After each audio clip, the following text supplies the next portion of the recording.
কাগজে আপনাদেরকে স্বাগত। প্রিয় দর্শক, আজ আমরা রয়েছি সারিয়াকান্দির যমুনা নদীতে। আমরা একটু কথা বলে জানতে চাই যে আমরা যে সারিয়াকান্দিতে এসেছি এবং কালীতলা ঘাটে আসলে এখানকার পরিবেশ এবং তিনি কি দেখছেন এবং কেমন লাগছে তার এই ব্যাপারে একটু আমরা তার সঙ্গে কথা বলবো। ধন্যবাদ আপনাকে। আসলে বাংলাদেশ তো নদীমাতৃক দেশ। এই নদীর যে দৃশ্যপট এবং নদীর আশপাশের যে চরের যে দৃশ্যপট, এগুলো দেখলে আসলে মন তো একবারে মুগ্ধ হয়ে যায়। আর আজকের প্রেস ক্লাবের পক্ষ থেকে তো আমরা মাঝে মধ্যেই আসি। আজকের আনন্দটা ঈদ পরবর্তী আরো একটু বেশি গাঢ় আনন্দ আর কি। তো এই আনন্দে আমরা সবসময় এরকম সবাই আনন্দিত থাকতে চাই, সবাই একসাথে মিলেমিশে কাজ করতে চাই সাংবাদিকরা। এটাই আসলে সকলের কাছে আমার প্রত্যাশা এবং সকলকে ধন্যবাদ, ভালোবাসা। ধন্যবাদ আপনাকে। আপনারা শুনছিলেন যে আমাদের প্রেসক্লাবের সিনিয়র সভাপতি বলছিলেন যে তারা এখানে এসে অনেক আনন্দ উপভোগ করছেন এবং বিভিন্ন বিষয় নিয়ে তারা মানে এবং ভবিষ্যতে প্রত্যয় ব্যক্ত করছেন যে সকল সাংবাদিকেরা একসঙ্গে থেকে কাজ করার যে একটা প্রত্যয় সেটা ব্যক্ত করছেন। এই মুহূর্তে আমি একজন নির্বাহী সদস্যের সঙ্গে কথা বলবো, যিনি আমাদের জয়পুরহাট 2 তথা কারাইখেলা আক্কেলপুরের এনডিবি অনলাইনে করেসপন্ডেন্ট হিসেবে কর্মরত রয়েছেন। আমি একটু সে ভাইয়ের সঙ্গে কথা বলে জানতে চাবো আজকে আমরা যারা এসেছি আমাদের এই যে আনন্দ ভ্রমণ বা সকল সাংবাদিকদের যে একটা নিয়ে যারা মিলনের উৎসব হিসেবে আমরা এসেছি, অংশ হিসেবে এসেছি, আসলে এই অংশ তাকে কেমন লাগছে এবং এই নদী ভ্রমণ তার অভিজ্ঞতা আমি একটু জানতে চাবো। জি, অসংখ্য ধন্যবাদ আপনাকে। যেহেতু নদী ভ্রমণ তো অবশ্যই ভালো লাগবে, কারণ নদীতে আসলে অটোমেটিক সবার মন ভালো হয়ে যায়। কারণ নদীর যে দৃশ্য এবং হচ্ছে যে প্রাকৃতিক দৃশ্য আমরা উপভোগ করি, এটা আসলে অন্য কোথাও পাওয়া যায় না। কারণ কথায় আছে নদীতে আসলে আমরা মন অটোমেটিক ভালো হয়ে যায়। তো আমি আজকে আনন্দ ভ্রমণে এসে খুবই আনন্দিত হয়েছি। এই যে নদীর যে মনোরম দৃশ্য, এটা আসলে দেখার মতো,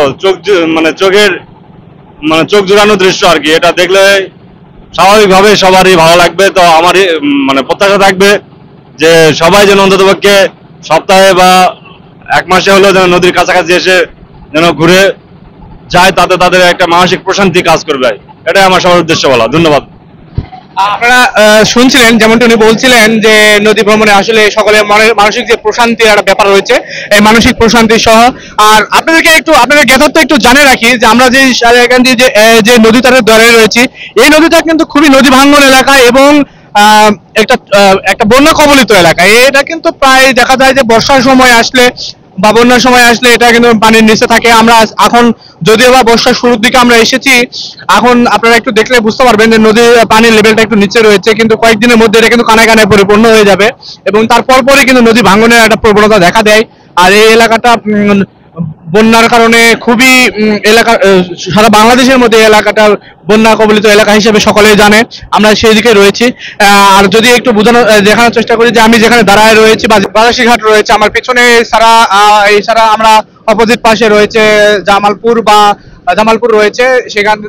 এছাড়া আমরা দেখেছি এই ঘাটকে কেন্দ্র করে বিভিন্ন এলাকার যত মানুষজন রয়েছে বা বিভিন্ন চর অঞ্চলে যে মানুষরা রয়েছে তারা তাদের নিত্য প্রয়োজনীয় কাজ শেষ করে এবং প্রয়োজনীয় দ্রব্যাদি এই ঘাটকে কেন্দ্র করে, কালীতলা ঘাটকে কেন্দ্র করে, সারিয়াকান্দি কালীতলা ঘাটকে কেন্দ্র করে তারা কিন্তু তাদের জিনিসপত্র পারাপার করে এবং পারাপারের জন্য তারা কিন্তু এই সমস্ত ছোট নৌকা বা ট্রলার জাতীয় যেগুলো রয়েছে এগুলো তারা ব্যবহার করে এবং এখান দিয়ে তারা প্রতিনিয়ত তাদের জীবন সংগ্রাম শেষ করে বা কর্মের তাগিদে তারা শহরমুখী হয় এবং সন্ধ্যা লাগলে কিন্তু তারা ফেরত আসে। এছাড়া আমরা বিভিন্নভাবে দেখেছি এই চর অঞ্চলগুলোতে সাধারণত দেখা যায় বাদাম, তরমুজ সহ পাটের আবাদ বেশি হয়, এগুলো আমরা দেখেছি। এবং এই চরের মানুষের যে জীবনযুদ্ধ, এই জীবনযুদ্ধ কিন্তু সংগ্রামী জীবনযুদ্ধ।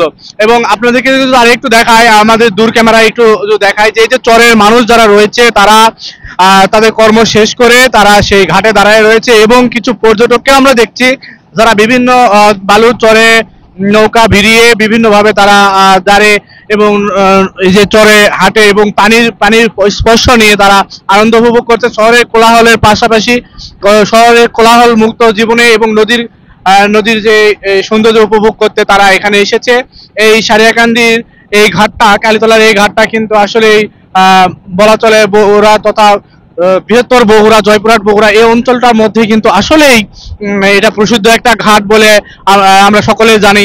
মুহূর্তে আমি একটু আপনাদের সঙ্গে আরেকজন প্রেস ক্লাবের আরেকজন সদস্য জীবন তালুকদার লিটনের সঙ্গে কথা বলে দিতে চাই। আসলে ইনি এখানে আসার পরে তার অনুভূতিটা এই নদীর সংস্পর্শে, এই হালকা বাতাসে এবং এই যে ঢেউয়ের মাঝে দুলতে দুলতে নৌকা চলছে, এর মাঝে তাকে কেমন লাগছে এই বিষয়টা আমি একটু তার সঙ্গে জানতে চাই। অসংখ্য ধন্যবাদ, খুব সুন্দর লাগছে।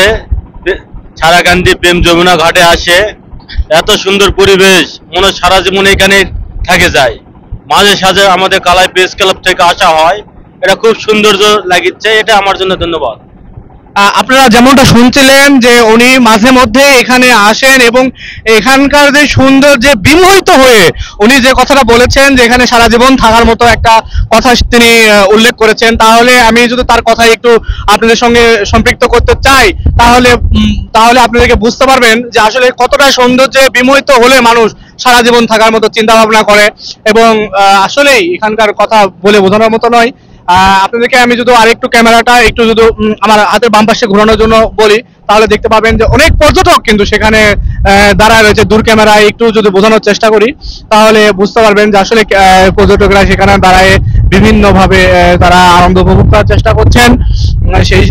সেই সাথে তারা কিন্তু বাচ্চা পরিবার সকল বয়সীর মানুষজন কিন্তু এখানে এসেছে এবং আমরা আরো দেখেছি সব ধর্মের লোকেরাই কিন্তু এখানে চলাচল করছে এবং ভ্রাতৃত্বের একটা বোধ সেটাও কিন্তু এখানে বজায় রয়েছে, এইরকম আমরা দেখেছি। আর এখানে নৌকা ভাড়া অন্যান্য এলাকায় যেরকম আমরা সিন্ডিকেট দেখে থাকি, কিন্তু আসলে এইরকম কিন্তু কোনো ঘটনা আমরা দেখিনি। এখানে কিন্তু নৌকা ভাড়া থেকে আরম্ভ করে সবকিছুই কিন্তু মোটামুটি ভালো রকম একটা পর্যায়ে রয়েছে।